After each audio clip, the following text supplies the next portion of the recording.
Hello students, आज के class में हम रोटेशनल मोशन में एक प्रॉब्लम देखेंगे और ये हमारे कॉन्सेप्ट्स को क्लियर करेगा। तो angular position of the flywheel is given by theta is equal to 2t square. Find the average angular velocity in radians per second between time 2 second and 5 second. Find the instantaneous angular velocity at time 5 second.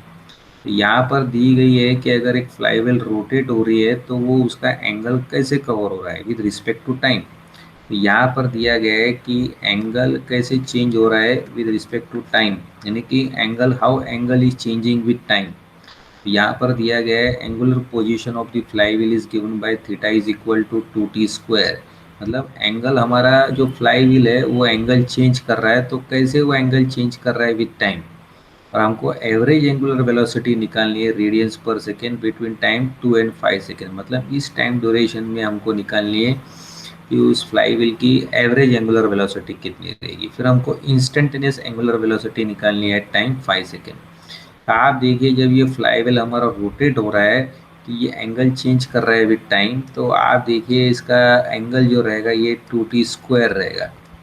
तो अब अगर हम W निकालना चाहते हैं तो W की equation क्या रहेगी, D theta upon D T. मतलब हमको इसको डिफरेंशिएट करना पड़ेगा विद रिस्पेक्ट टू टाइम।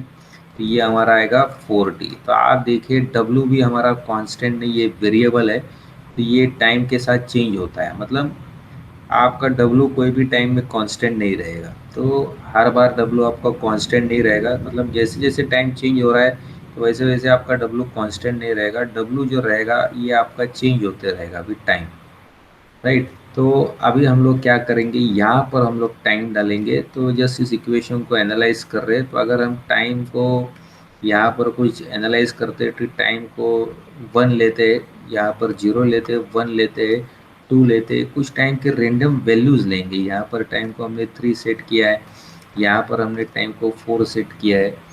अब आप देखिए यहाँ पर थीटा की वैल्यूज़ क्या रहेगी। अगर हम देखने जाएंगे यहाँ पर थीटा की वैल्यूज़, तो आप देखिए यहाँ पर थीटा की वैल्यू क्या रहेगी। अगर टाइम को हम 0 लेते हैं तो ये थीटा 0 रहेगा। टाइम को 1 लेंगे तो ये 2 रहेगा।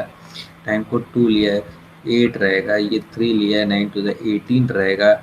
4 लिया है 16 टू द ये आपका 32 रहेगा। तो आप देखिए अलग अलग टाइम में अलग अलग आपका थीटा की वैल्यूज़ है। तो अगर आप W निकालना चाहते हैं तो W जो है उसका इक्वेशन देखिए, ये W भी आपका कांस्टेंट नहीं है, ये टाइम के साथ चेंज हो रहा है। अगर आपने टाइम 0 लिया है तो W 0 है। टाइम को 1 लिया है तो W आपका 4 है। टाइम को आपने 2 लिया है तो W 8 है। टाइम को आपने 3 लिया है तो ये W 12 है आपका। टाइम को अगर आपने 4 लिया है तो W आपका 16 है। अब डेटा को आप एनालाइज कीजिए। देखिए अगर ये टाइम वेरी हो रहा है, अगर आप इक्वल अमाउंट ऑफ टाइम ले रहे हो तो टाइम इंटरवल अगर आप सेम ले रहे हो, देखो ये 0 to 1, 1 to 2, 2 to 3, तो देखिए डब्ल्यू भी आपका ये एक ही रेट से चेंज हो रहा है, यानी कि 4 से चेंज हो रहा है। इसका मतलब आपका डब्ल्यू जो है वो इक्वल रेट से चेंज हो रहा है। इसका मतलब आपका डब्ल्यू ऐसे चेंज हो रहा है कि उसका अल्फ़ा जो रहेगा वो आपका कांस्टेंट रहेगा। तो अल्फ़ा मेजर करेगा कि एक सेकंड में डब्ल्यू कितना चेंज होता है। तो अगर आप अल्फ़ा की इक्वेशन निकालना चाहते हो तो अल्फ़ा आपका रहेगा D W upon D T. मतलब एक सेकेंड में डब्ल्यू कितने से चेंज हो रहा है। तो ये देखिए अगर हम अल्फ़ा निकालते हैं तो D W upon D T करते हैं तो अल्फ़ा देखिए आपका 4 ही रह रहा है। अल्फ़ा आपका 4 आ रहा है। हालांकि इसकी यूनिट भी है रेडियंस पर सेकेंड। तो अल्फ़ा इसका मतलब 4 आ रहा है। तो अल्फ़ा के इक्वेशन में टाइम नहीं आ रहा है। इसका मतलब कोई भी टाइम में आप देखो अल्फ़ा आपका सेम ही रहेगा, अल्फ़ा आपका चेंज नहीं होगा। तो अल्फ़ा आपका 4 ही रहेगा, राइट। तो ऐसे मोशन को हम बोलते हैं यूनिफॉर्म एंगुलर एक्सिलरेटेड मोशन। इसका मतलब कोई भी टाइम में आपका अल्फा सेम ही रहेगा। लेकिन डब्लू देखिए, डब्लू के इक्वेशन में टाइम आ रहा है, इसका मतलब डब्लू आपका हमेशा सेम नहीं रहेगा कोई भी टाइम में। तो डब्लू आपका ये चेंज होते रहेगा, राइट। तो डब्लू सेम नहीं रहेगा कोई भी टाइम में। लेकिन अल्फ़ा देखिए कोई भी टाइम में आपका सेम ही रहेगा, क्योंकि अल्फ़ा की इक्वेशन में टाइम नहीं आ रहा है। अब यहाँ पर हमको क्वेश्चन क्या पूछा गया है कि find the average angular velocity in radians per second between time 2 and 5 second. तो डब्ल्यू यहाँ पर चेंज हो रहा है। तो डब्ल्यू यहाँ पर चेंज हो रहा है, इसके लिए उसका एवरेज और इंस्टेंट सेम नहीं रहेगा। एवरेज और रोटेशनल एवरेज और इंस्टेंट वेलोसिटी यानी एवरेज और इसका इंस्टेंटेनियस एंगुलर वेलोसिटी आपका सेम नहीं रहेगा क्योंकि डब्ल्यू चेंज हो रहा है। अगर आप एवरेज का फॉर्मूला लेते हो, एवरेज एंगुलर वेलोसिटी निकालने के लिए आपको टाइम इंटरवल चाहिए। तो आप देखो एवरेज एंगुलर वेलोसिटी हम कैसे निकालेंगे।